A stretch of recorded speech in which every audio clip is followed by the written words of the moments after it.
Okay, I asked you about this. Well, first of all, congratulations. It was amazing. Should we give it a round of applause? I told you this was going to be my first question, but Old Town Road played twice in that play. Yeah. So that you chose that track. Tell me why. Well, I chose all the tracks in the play. I mean, it opens with Never Go Back to Georgia with Joe Cuba. And there's certain pieces of music that I think, for whatever reason, don't date. And so the Joe Cuba thing is from the 60s.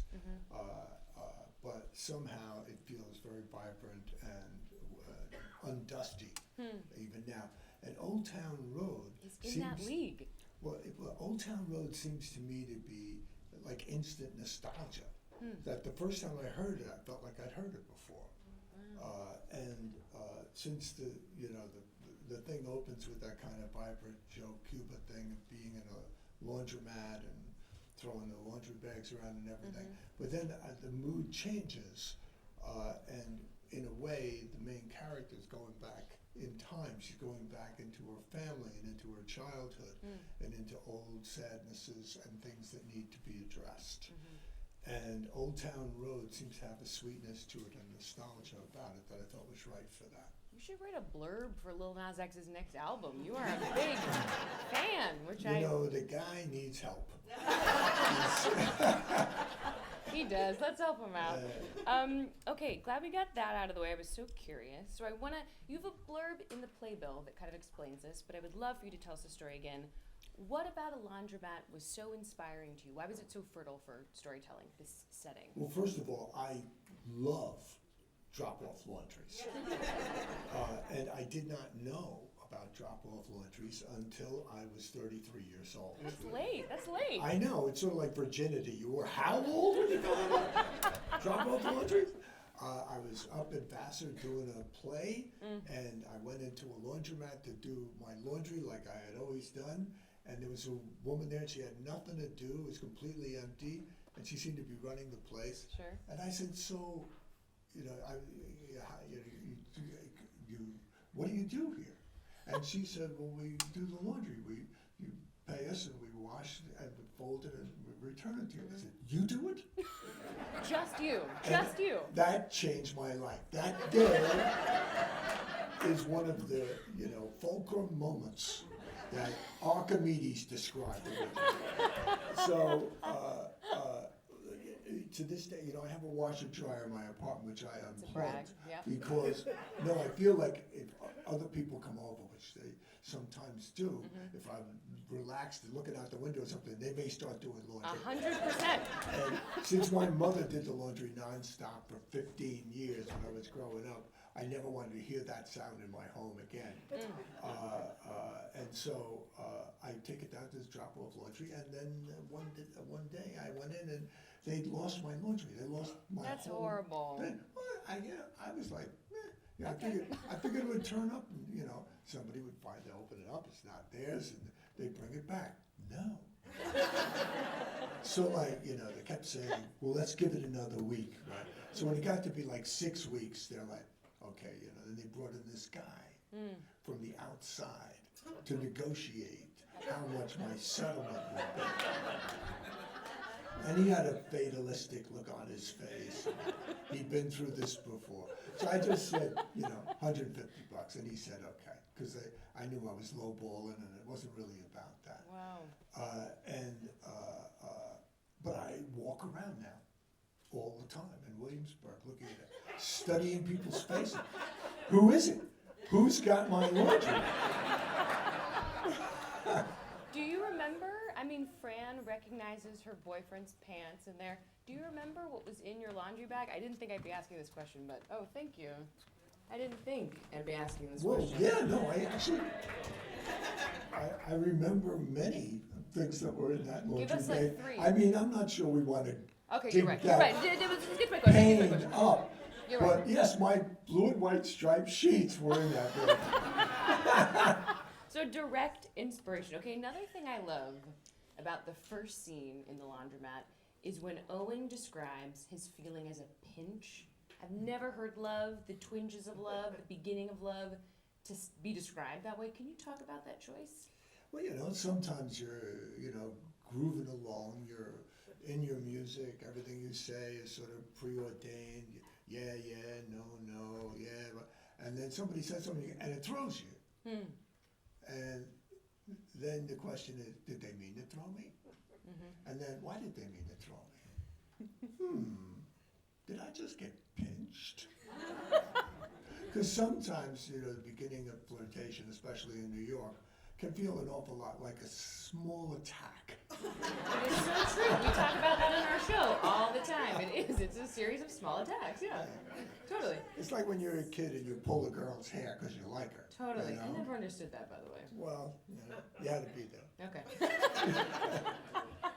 Okay, I love the pinch. So I want to talk more about Fran and Owen. These are two prickly characters with baggage and their quirks and their insecurities, but they're also two characters with a very deep desire to connect. Can you tell me about something that surprised you about each of them as you were writing them and watching them come to life on stage? Well, kind of everything. I started the play because I had a opening premise. I had an opening idea, which is that they'd lost her laundry, and I didn't really know much beyond that, except I had a lot of emotion in me that I wanted to get to in the course of telling the play, and I wanted to get to it quick. I'm also interested in, my experience of life is that I'm an Irish American, and my generation before me were from Ireland. My father was an immigrant. A lot of my aunts and uncles were from Ireland. And I remember the first wake I went to. I have been to many wakes as a child. And I walked in, and there was a place with some folding chairs like these, and a coffin, and in there was one of my uncles, and I, had a sense of ceremony in place. The first thing that happened was two of my aunts were sitting in the front row, about 8 feet from my Uncle Frank, who was stretched out, and they were talking, and they busted out laughing. And I was like, that's allowed? And it kind of invited me to be in the length of my life, to put grief and joy and everything else in the same room, and not ghettoize, this is a comedy, this is a tragedy, this is serious, this is light, because that's not how I feel about things. I feel everything's going on all the time, and emotion in a way is it's like the ocean, and it looks many different ways to us, but it's all the ocean at different moments of the day and night and in different qualities of light. Why not let the waters flow and not try to put them in separate boxes? Beautifully put. I wish we were recording this for our show. We should get this on the feed. Okay, I want to talk about the shroom scene. So funny, so real. I was cringing as I was watching it. Fran and Owen have this conversation. Can you imagine? That'd be really fun of you. What was I going to... Oh, they have this conversation about the invisible thing. She wants a chicken, chicken on the menu.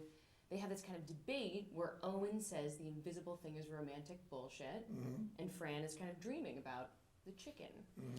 Have you been toying with this idea of the invisible thing in your previous work? Is this an idea you've mulled over before? Well, everything in this play, and most of my plays, I have been mulling over for years.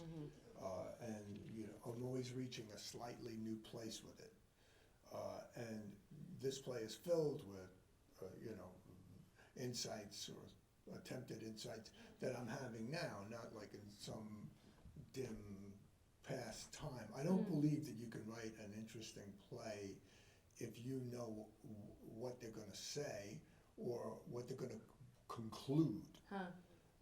And these are doors that I'm opening, and I intend to leave them open so the audience can participate. And so when they leave, there's stuff to talk about, and maybe stuff that make you look at life a little bit differently and maybe enjoy it a little bit more.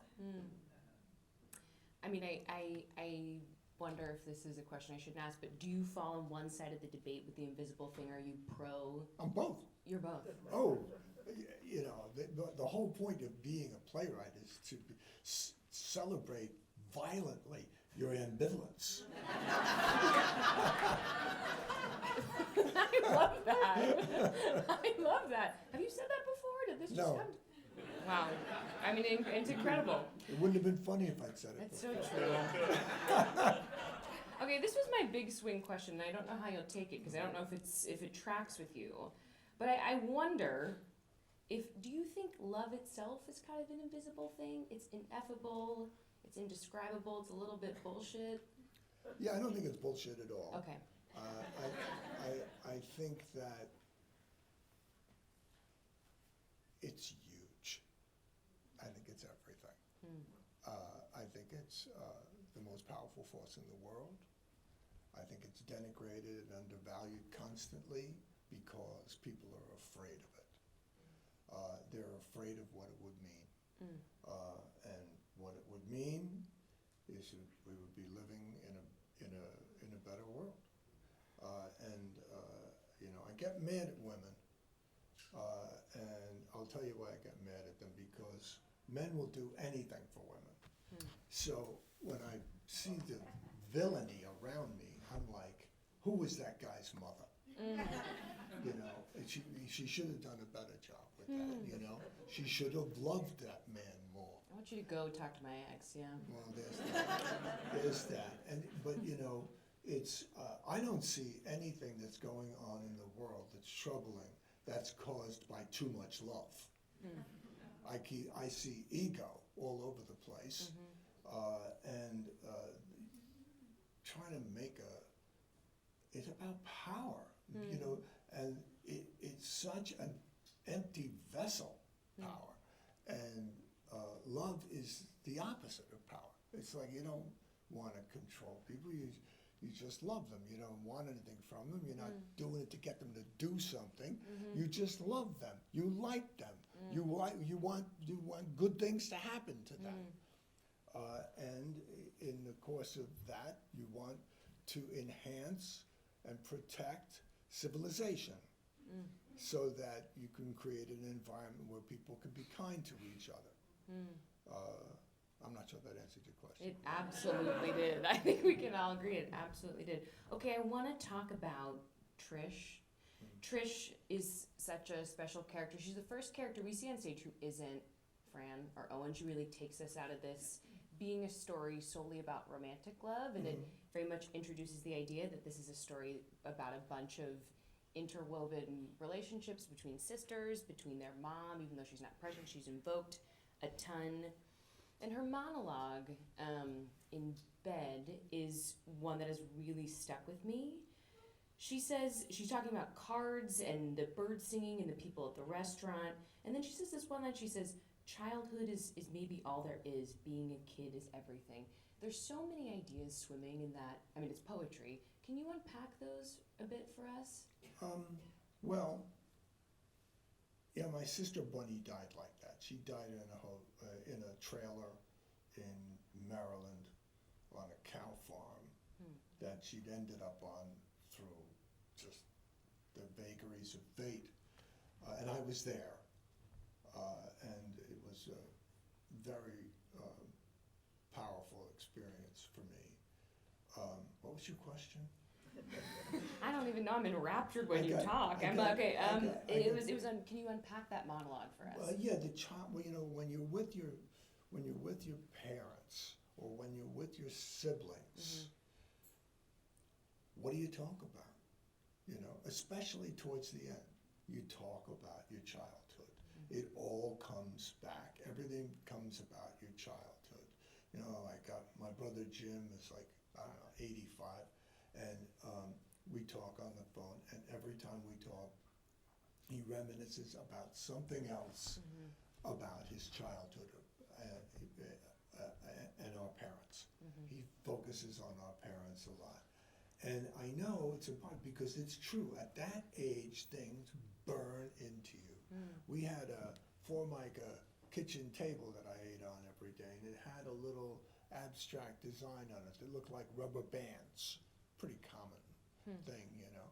But I got lost in that 100 times, staring at that and becoming who I was while staring at that, and that stays with you. It burns into you. The pattern on a dish.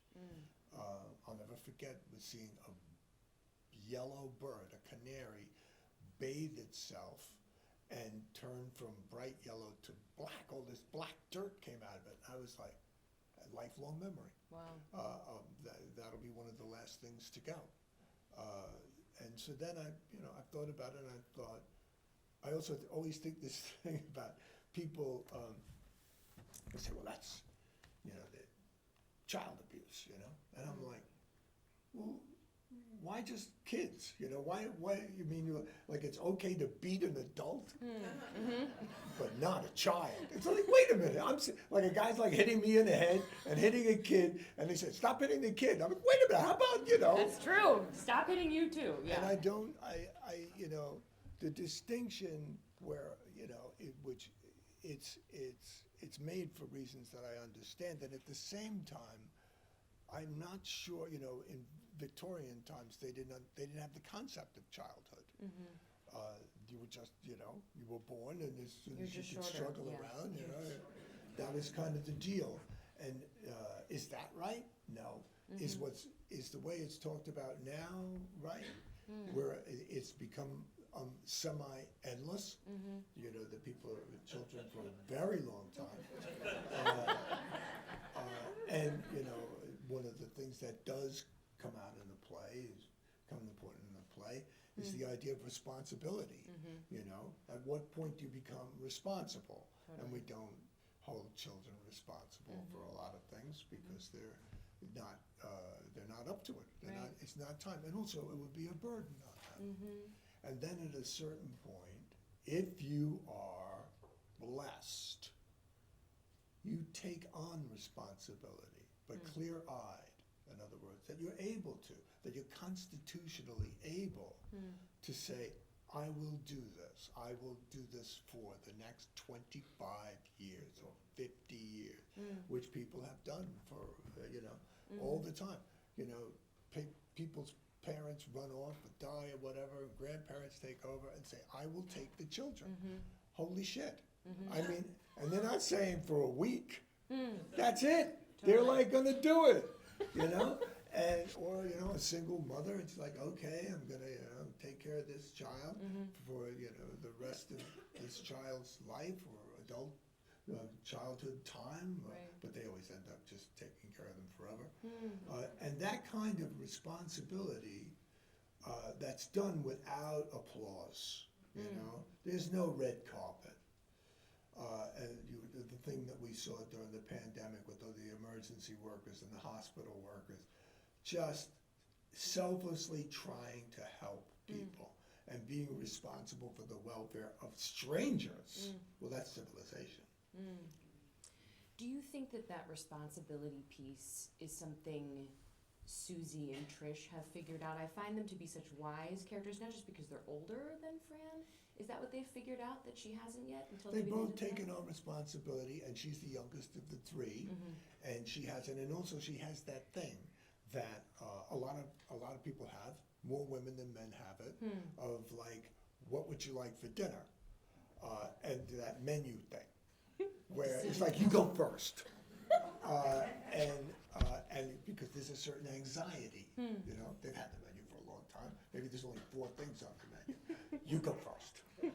And then when it's their turn, they're like, and it's an anxiety thing, and it's about choice. I could make a mistake. There's going to be repercussions, and she's got that. And that, she had a boyfriend, and the boyfriend wanted to take it to the next level, and she said it was easier not to choose, and he got up and left. And now, she's being forced by, she calls out to the sky, to whatever, in the first scene. Why can't something like that happen to me? The guy got hit by a car. He's almost killed. And by God, he hurt her. And away we go. Now, it's okay, now you got 3 kids, you know, and it's all going to be different. And now you're going to get a 4th kid. Satisfied? What a surprise at the end that she's pregnant. I really couldn't believe that. Talk about that choice. Well, you know, is that a choice? You got me there. Yeah. Okay, the last part of the play I want to talk about is the final fight scene. Beautiful music back there. Did you hear that? It's so, I mean, I think you're a mastermind at writing fight scenes in this work and your past work. Can you, and this one in particular felt like so real in the sense that I think it captured the like very noxious combination when you're fighting with a loved one of like wanting them to get out of your face and not being able to leave. Can you tell me like the secrets to writing a good fight scene? Well, losing. You know, you have to keep, and I mean, there's no problem. If you're in a real fight, you know, verbal fight, you keep losing. You keep, you know, the other person keeps having a point that you didn't think of or is better than the point that you made, and now you got to come up with something else. It sucks. Well, you could look at it that way, or you could look at it as blood sport. And, you know, the benefit of being a playwright as opposed to being a schmuck in the kitchen fighting with somebody is that when you're a playwright, person says something and you don't know what the hell to say back to that, and you could wait 2 days. And then you go like, wait a minute, I think I got something wrong. Okay, I love that. Okay, I'll maybe end with this one if we're good on time. So at the, what'd you say? One more. I've got to make it good. Then I'm going to skip to the end. Okay, here's my big question. In writing so many love stories across so many mediums across the years, what have you learned about love? The big Q. I mean, I think that, you know, what I was saying earlier is something that has become more and more deeply evident to me, which is how powerful love is. Put some no good person in a room with a dog that loves them for a year and they'll be devoted to the dog. Most of the time, not all of the time. Because the dog, just no matter what they do, just keeps coming back and saying, I accept you, I like you. And that's a huge thing. I think the key with love is you stop wanting things, stop bargaining, and just like, go ahead and love somebody, or love everybody. And then, you know, and then they may bargain with you. So I don't know if I want to do that or any of this stuff, but I accept you and I love you as you are. And it is true that I get a kick out of people. I think I like people. I am delighted by people. I'm delighted by people you shouldn't be delighted by. But what does it cost me to go ahead and appreciate even how, you know, I had one friend who was just so contrary. He was French. It was everything, and his favorite word was no. And he would always make this sound first. He would go like, no. I needed to hear it. Of course. But it's, I mean, you know, though this doesn't immediately link to the previous things that we've been saying, I can't let the evening go by without saying that this guy, Navalny, who just was murdered in Russia, was a breathtaking hero. And I'm deeply moved by the way he lived his life and what has happened to him. And I look at a world where the cowards are everywhere on camera and being interviewed. And this man makes them all look like tiny little people.